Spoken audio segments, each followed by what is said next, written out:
Baiklah kawan-kawan, kameranya silakan dihidupkan. Baiklah. Assalamualaikum warahmatullahi wabarakatuh.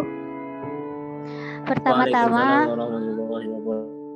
Waalaikumsalam warahmatullahi wabarakatuh. Pertama-tama marilah kita panjatkan puji syukur kepada Allah SWT karena telah memberikan rahmat kesehatan dan keselamatan hingga kita dapat berkumpul di ruang kelas Zoom ini. Adapun topik yang akan kami bahas adalah white collar criminal atau kejahatan kerah putih. Perkenalkan, nama saya Nesaliana Anggraini yang akan bertugas menjadi moderator pada hari ini. Adapun anggota kelompok saya adalah Saudari Selviana, Siti Syahrani, Via Permatasari, Wulan Pelitasari, Leonardo, Amin Rais, Putri Arindi, dan saya sendiri. Baiklah, materi pertama akan dibacakan oleh Via Permatasari. Kepada Via, dipersilakan. Terima kasih saudari moderator. Baiklah, di sini saya akan memaparkan materi dari kelompok kami mengenai pengertian dari white collar crime. Istilah white collar crime sering diterjemahkan ke dalam bahasa Indonesia sebagai kejahatan kerah putih atau kejahatan berdasi. Kejahatan kerah putih adalah istilah untuk menyebut berbagai kata lembaga pemahaman yang terjadi, baik secara struktural yang melibatkan sekelompok orang maupun secara individu. Hazel Crowell mendefinisikan kejahatan kerah putih sebagai penyalahgunaan jabatan yang legitim sebagaimana telah ditetapkan di dalam hukum. Pada awalnya, kejahatan kerah putih merupakan kejahatan bisnis atau kejahatan ekonomi. Pelakunya adalah para pengusaha-pengusaha dan para pejabat-pejabat publik di dalam menjalankan fungsinya atau perannya sehubungan dengan kedudukan atau jabatannya. Terima kasih. Baiklah, materi selanjutnya akan dibacakan oleh Wulan Pelitasari. Kepada Saudari Wulan, dipersilakan. Baiklah, terima kasih pada moderator. Selanjutnya, penyebab white collar crime. Biasanya suatu white collar crime dilakukan untuk salah satu motif berikut, yaitu motif mencari keuntungan finansial, motif mendapat jabatan pemerintahan. Pengelompokan terhadap white collar crime adalah sebagai berikut. White collar crime yang bersifat individual berskala kecil dengan modus operasional sederhana. White collar crime yang bersifat individual berskala besar dengan modus operasional kompleks. White collar crime yang melibatkan korporasi dan white collar crime yang melibatkan sektor publik. Baiklah, terima kasih. Saya kembalikan kepada moderator. Baiklah, materi selanjutnya akan dibacakan oleh Saudara Leonardo. Kepada saudara dipersilakan. Baiklah, diganti kepada Saudari Putri Arindi. Baiklah, saya akan melanjutkan materi yaitu unsur-unsur yuridis dari white collar crime, yaitu sebagai berikut. Yang pertama, adanya perbuatan atau tidak berbuat yang bertentangan dengan hukum, baik hukum pidana ataupun hukum dan atau hukum negara. 2. Sekelompok kejahatan yang spesifik. 3. Pelakunya adalah individu, organisasi kejahatan, atau badan hukum. 4. Pelaksananya seringkali atau tetapi tidak selamanya merupakan terhormat, kelas tinggi dalam masyarakat, atau mereka yang berpendidikan tinggi. 5. Tujuan dari perbuatan tersebut adalah untuk melindungi kepentingan bisnis atau kepentingan pribadi, atau untuk mendapatkan uang, harta benda maupun jasa, ataupun untuk mendapatkan kedudukan dan jabatan tertentu. Selanjutnya, perbuatan tersebut dilakukan bukan dengan cara-cara kasar, seperti mengancam, merusak, atau memaksa secara fisik, melainkan dilakukan dengan cara halus dan canggih. Dan yang terakhir, perbuatan tersebut biasanya dilakukan ketika pelakunya sedang menjalankan tugas atau ketika menjalankan profesinya atau jabatannya. Sekian, terima kasih. Saya lanjutkan ke moderator. Baiklah, akan dilanjutkan oleh Saudara Amin Rais. Kepada Saudara dipersilakan. Terima kasih kepada moderator Joanne Miller membagi white collar crime ke dalam 4 kategori. Yang pertama, organizational of professional crime, yaitu kejahatan yang dilakukan pada eksekutif demi keuntungan perusahaan berakibat kerugian pada masyarakat. Misalnya manipulasi pajak. Yang kedua, governmental professional crime, yaitu kejahatan yang dilakukan oleh pejabat atau birokrat, misalnya perbuatan sewenang-wenang yang merugikan masyarakat, misalnya korupsi. Yang ketiga, professional crime, yaitu pelaku kejahatan ini mencakup berbagai pekerjaan atau profesi, misalnya dokter, pengacara, akuntan. Kalau dokter biasanya melakukan aborsi. Selanjutnya, individual professional crime, yaitu kejahatan yang dilakukan oleh individu, artinya pekerjaan yang dilakukan dengan menyimpang yang menimbulkan kerugian perusahaan. Terima kasih. Kembali ke moderator. Baiklah, materi selanjutnya akan dibacakan oleh Saudara Leonardo. Kepada Saudara dipersilakan. Baiklah, akan diganti kepada Saudara Siti Syahrani. Kepada Saudari dipersilakan. Baiklah, terima kasih moderator. Materi yang selanjutnya adalah karakteristik dari WCC ini. Yang pertama itu low visibility, atau kejahatan tersebut sulit dilihat karena biasanya tertutup oleh kegiatan pekerjaan yang normal, yang rutin dan melibatkan keahlian serta sangat kompleks. Yang kedua itu complexity. Kejahatan tersebut sangat kompleks karena berkaitan dengan kebohongan, penipuan, pengingkaran, serta berkaitan dengan suatu yang ilmiah, teknologi, terorganisasi, dan melibatkan banyak orang dan berjalan bertahun-tahun. Yang ketiga itu diffusion of responsibility, terjadinya penyebaran tanggung jawab yang semakin luas akibat kekomplekan organisasi. Artinya setiap kebijakan yang merupakan bagian kejahatan yang ditimbulkan oleh perusahaan bertanggung jawab terhadap hal tersebut, meskipun hal tersebut dilakukan oleh satu pihak saja. Namun di sini tanggung jawab tidak bisa dibebankan oleh satu pihak tersebut. Misalnya seorang pegawai melakukan kejahatan atau kecurangan terhadap perusahaan sehingga menyebabkan pencemaran lingkungan.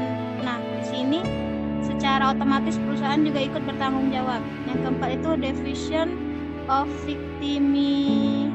victimization, penyebaran korban melalui pencemaran lingkungan, misalnya sebuah pabrik yang menghasilkan limbah berbahaya dan limbah tersebut mencemari sungai, maka secara otomatis sepanjang sungai tersebut akan tercemar sehingga banyak sekali korban. Yang kelima itu detention and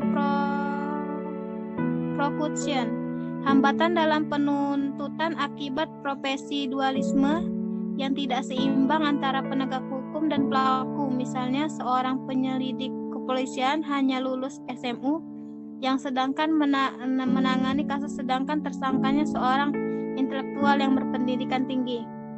Yang keenam itu ambiguitas law, peraturan yang tidak jelas yang sering menimbulkan kerugian pada penegak hukum.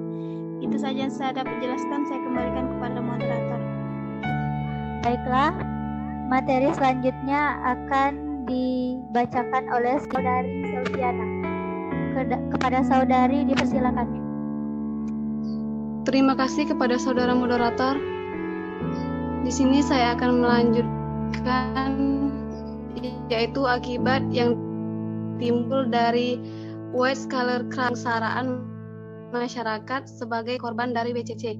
Ekonomi terjadinya kemiskinan akibat WCC.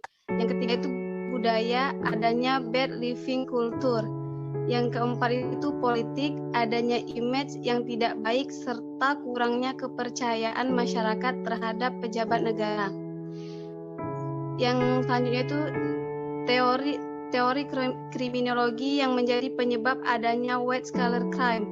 Yang pertama itu Devic Racial Association Theory atau teori asosiasi diferensial. Suharlan berpendapat bahwa kejahatan dipelajari dari tingkah laku manusia yang dapat diambil dari faktor sejarah, sehingga dapat menjelaskan sebab-sebab terjadinya kejahatan. Yang kedua itu subkultur, teori atau teori subbudaya, yang disebutkan oleh budaya Indonesia semenjak Orde Baru yang dipimpin oleh Presiden Soeharto telah terjadi korupsi, kolusi dan nepotisme selama kurang lebih 32 tahun oleh para pejabat atau petinggi di dalamnya. Neutralisation teori atau teori netralisasi.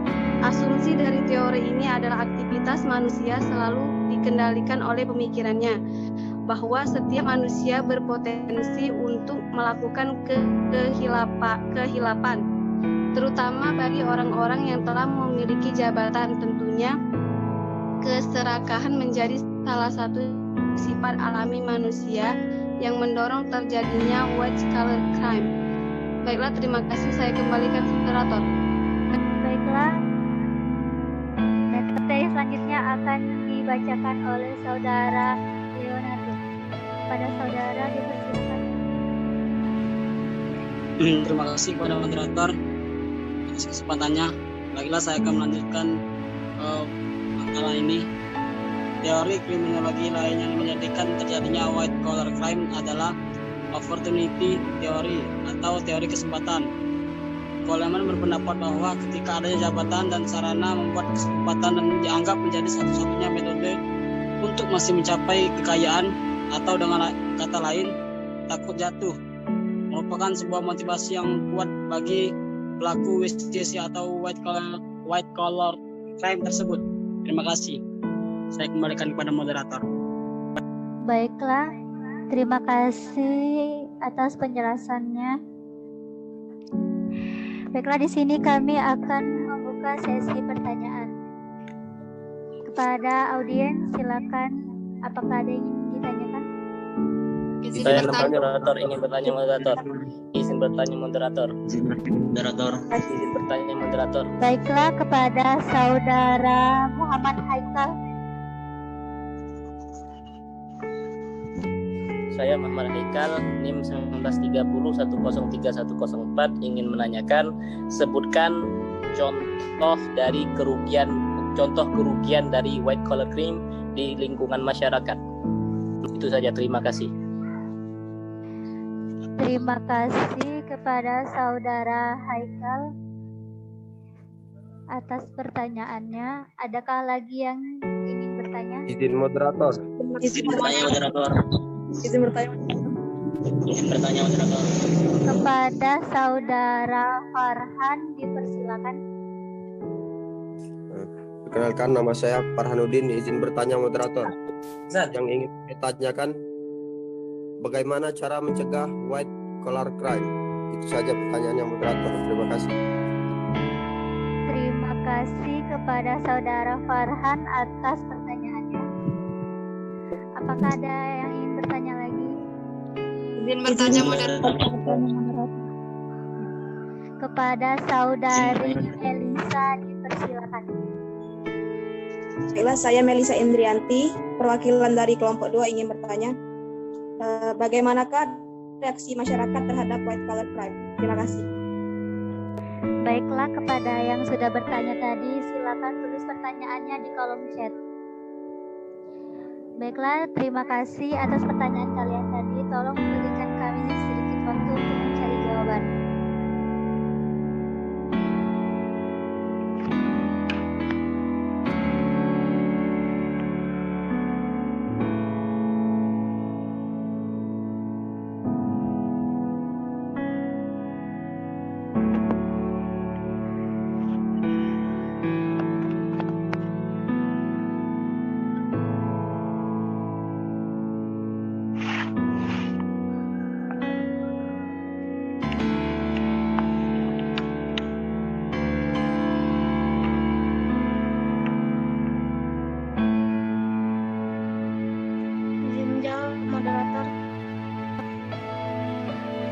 Baiklah, kepada Saudari Sidi Syahrani dipersilakan.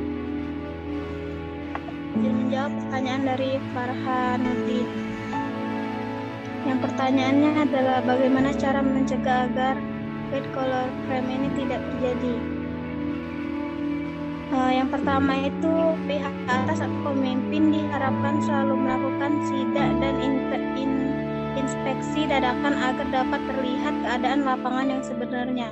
Yang kedua itu menindak dengan tegas sesuai dengan undang-undang bagi pelaku kejahatan ini sendiri. Yang ketiga itu memaksimalkan peran Polri, KPK, ICW, dan BPK dalam melakukan audit keuangan.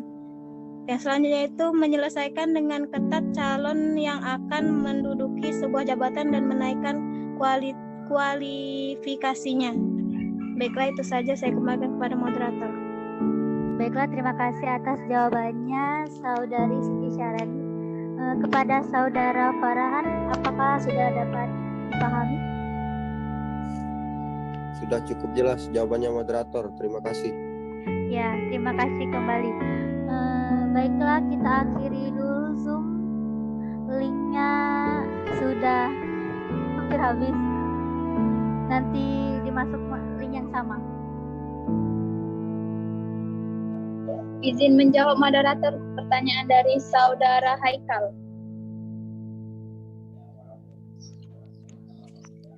Baiklah, kepada Saudari Putri dipersilakan. Langsung saja saya akan menjawab pertanyaan dari Saudara Haikal. Pertanyaannya adalah sebutkan contoh kerugian dari white collar crime di lingkungan masyarakat.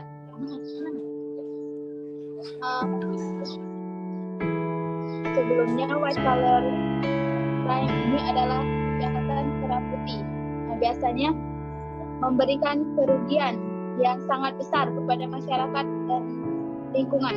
Contohnya dari kejahatan kerah putih ini adalah dampak dari pencemaran air terhadap lingkungan hidup dan kesehatan manusia.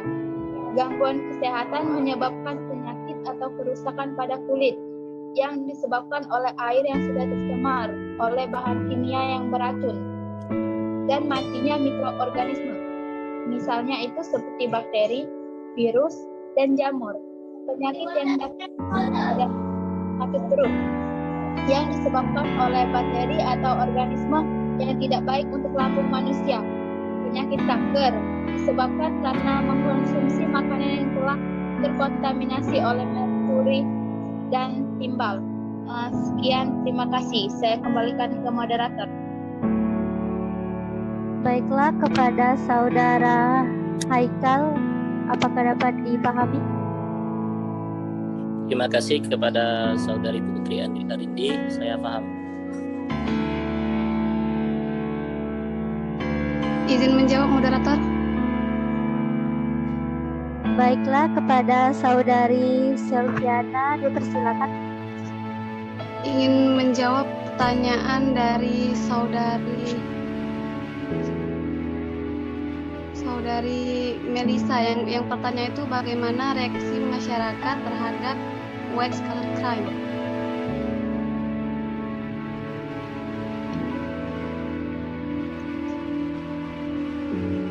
Jadi masyarakat sulit untuk mengidentifikasi perbuatan yang tergolong dalam WCC.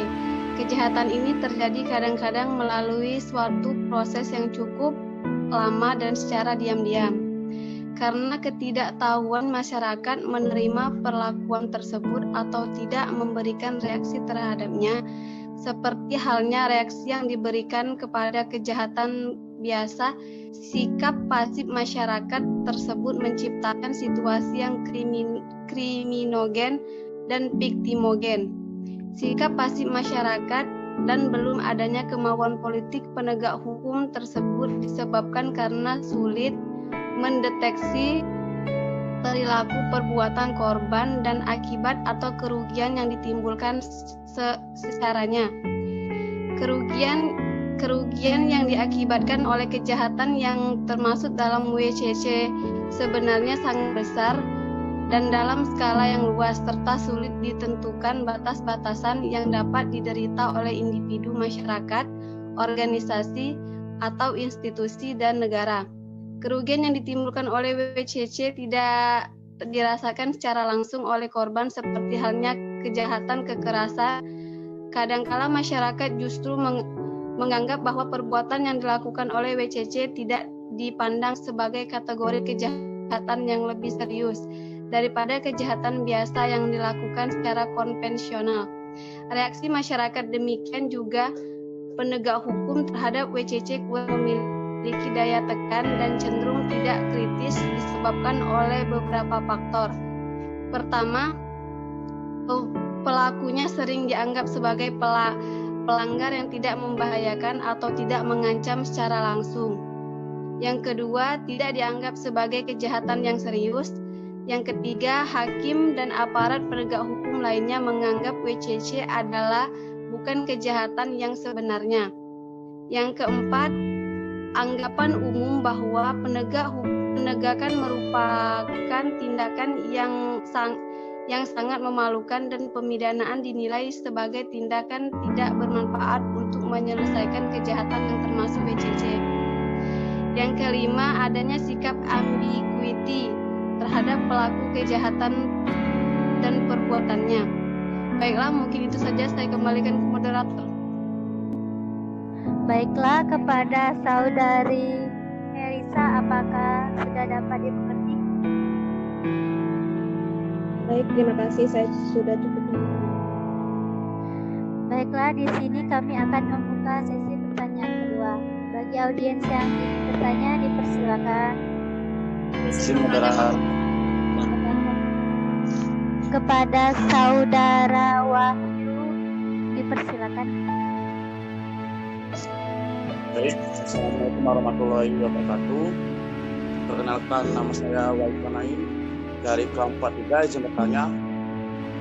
Tadi saudara pemateri mengatakan bahwasanya kejahatan white collar crime itu sendiri termasuk merupakan salah satu kejahatan korporasi. Pertanyaan saya, mengapa kejahatan white collar crime itu sendiri termasuk salah satu kejahatan korporasi? Kemudian, bagaimanakah upaya penal dalam memberantas tindak kejahatan white collar crime itu sendiri? Terima kasih. Kembali ke moderator. Terima kasih kepada saudara Wahyu atas pertanyaannya. Baiklah, kepada audiens yang ingin bertanya lagi, dipersilakan. Izin bertanya moderator. Baiklah, kepada saudara Erlan, dipersilakan. Terima kasih moderator. Perkenalkan, nama saya Erlan Wirakusuma dari kelompok 3. Pertanyaan saya ialah, apakah ciri khas dari white collar crime? Itu saja, terima kasih. Saya kembalikan kepada moderator. Baiklah, terima kasih kepada saudara Erlan. Karena semua kelompok sudah bertanya, berarti pertanyaan sudah habis.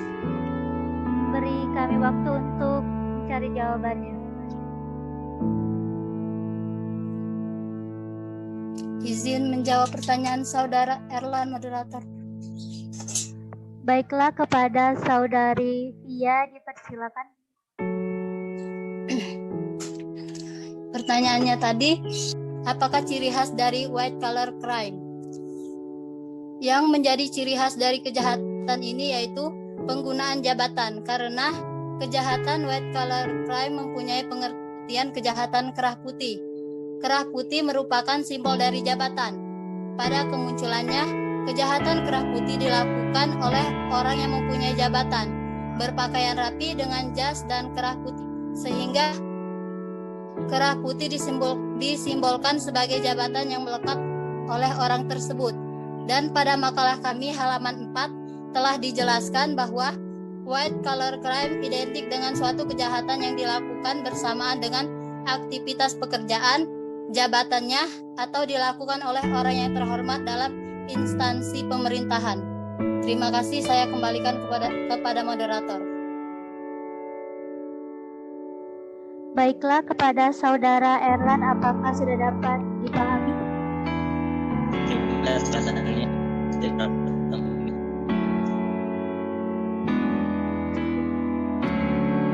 Izin moderator menjawab pertanyaan dari Saudara Wahyu. Baiklah, kepada Saudara Leonardo dipersilakan. Terima kasih kepada moderator. Pertanyaannya tadi adalah menurut saudara mengapa white collar crime sendiri termasuk salah satu dalam kejahatan korporasi, dan kemudian bagaimana upaya penal yang dilakukan pemerintah dalam memberantas WCC atau white collar crime. Baiklah, saya akan menjawab yang pertama dulu. Mengapa WCC tersebut termasuk salah satu dalam kejahatan korporasi? Kita sudah menjelaskan dari teman-teman kita, yaitu Saudara Amin tadi menjelaskan bahwa governmental exceptional crime. Jadi mengapa WCC tersebut termasuk dalam kejahatan korporasi? Karena adanya penjelasan dari Saudara Amin tadi, governmental operational crime, yaitu kejahatan yang dilakukan oleh pejabat atau birokrat, perbuatan sewenang-wenang yang dilakukan atau disalahgunakan oleh masyarakat, oleh pejabat tersebut dan merugikan masyarakat. Dan yang kedua adalah ada professional exceptional crime, yaitu pelaku kejahatan yang mencakupi berbagai pekerjaan tadi. Itulah jawabannya. Dan bagaimana cara untuk memberantasnya tadi adalah dengan cara satu pertama adalah pihak atas pemimpin diharapkan selalu melakukan sidak dan inspeksi agar dapat terlihat keadaan lapangan yang sebenarnya. Yang kedua adalah menindak dengan tegas sesuai dengan undang-undang bagi pelakunya. Ketiga, memaksimalkan peran Polri, KPK, ICW dan BPK dalam melakukan audit keuangan. Yang keempat adalah menyeleksi dengan ketat calon yang akan menduduki sebuah jabatan dan menaikkan kualifikasinya. Mungkin itu saja jawabannya. Saya kembalikan kepada moderator. Baiklah, kepada Saudara Wahyu, apakah dapat dipahami? Baik, untuk yang dapat saya simpulkan bahwasanya untuk poin pertama, mengapa white collar crime itu sendiri termasuk kejahatan koperasi ialah melibatkan suatu badan hukum atau lembaga, bukan begitu? Untuk poin pertama. Ya, benar. Karena penjelasan Saudara Amin tadi kan mencakupi profesi pekerjaan. Ya. Untuk poin pertama saya anggap clear. Untuk poin yang kedua, untuk upaya penal itu sendiri, ini melanjutkan pertanyaan dari sebelum sesi pertama tadi, bahwasanya sesi pertama tadi adanya upaya pencegahan yang ditanyakan, upaya pencegahan sesi pertama tadi. Sedangkan pertanyaan saya ini upaya penal. Sedikit informasi bahwasanya upaya penal ini sendiri adalah upaya kejahatan yang menitik beratkan pada tindakan represif setelah terjadinya tindak pidana tersebut. Artinya setelah atau sesudah kejadian tersebut tidak terjadi. Jadi yang pertanyaan saya adalah upaya menanggulangi, bukan upaya mencegah. Kan kalau mencegah itu kan sebelum terjadinya tindakan tersebut. Sedangkan pertanyaan saya adalah upaya penal, yaitu upaya yang sesudah terjadi dari tindakan tersebut. Sekian, terima kasih.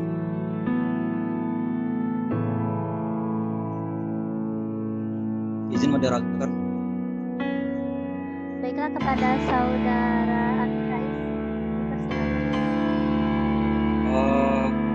Saya izin menjawab pertanyaan dari Saudara Wahyu Zulkarnain.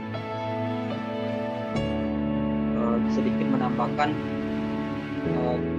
tentang penanggulangan untuk upaya hukum white collar crime yang di bidang korporasi. Di sini upaya hukum yang dilakukan salah satunya di Indonesia telah dibentuk badan KPK. Guna dibentuknya KPK tersebut untuk memberantas korupsi. Jadi untuk pidana korupsi sendiri di dalam KUHP diatur dalam pasal 2 ayat 1 Undang-Undang Nomor 30 Tahun 2001 tentang perubahan atas Undang-Undang Nomor 31 Tahun 1999 tentang pemberantasan tindak pidana korupsi, yaitu pidana penjara seumur hidup atau pidana penjara paling singkat 4 tahun dan paling lama 20 tahun dan denda paling sedikit 200 juta. Jadi intinya itu untuk upaya hukum penanggulangan korupsi sendiri bisa dimasukkan ke dalam penjara, namun menurut saya itu masih belum efektif karena di penjara itu sendiri masih terdapat penyelewengan. Jadi menurut saya itu ditambah lagi untuk penanggulangnya itu yang di dalam penjara itu supaya dia jera digunakan kerja paksa karena tindakan dia itu sudah membuat negara mengalami kerugian. Untuk mencegah itu ditambah kerja paksa. Terima kasih. Baiklah, kepada Saudara Wahyu, apakah dapat dimengerti? Jadi yang dapat saya simpulkan bahwasanya untuk upaya penal itu sendiri ialah harus dapat terjadinya sanksi pidana, bukan begitu? Maksudnya inti kesimpulannya? Iya benar, sanksi pidana penjara seumur hidup. Baik, terima kasih. Baik, terima kasih atas penjelasannya. Kembali kepada moderator. Baiklah, terima kasih atas pertanyaan dari Saudara Wahyu tadi. Demikianlah presentasi kami hari ini. Apabila ada kesalahan, saya mohon maaf. Saya tutup presentasi sore hari ini. Wassalamualaikum warahmatullahi wabarakatuh. Waalaikumsalam warahmatullahi wabarakatuh.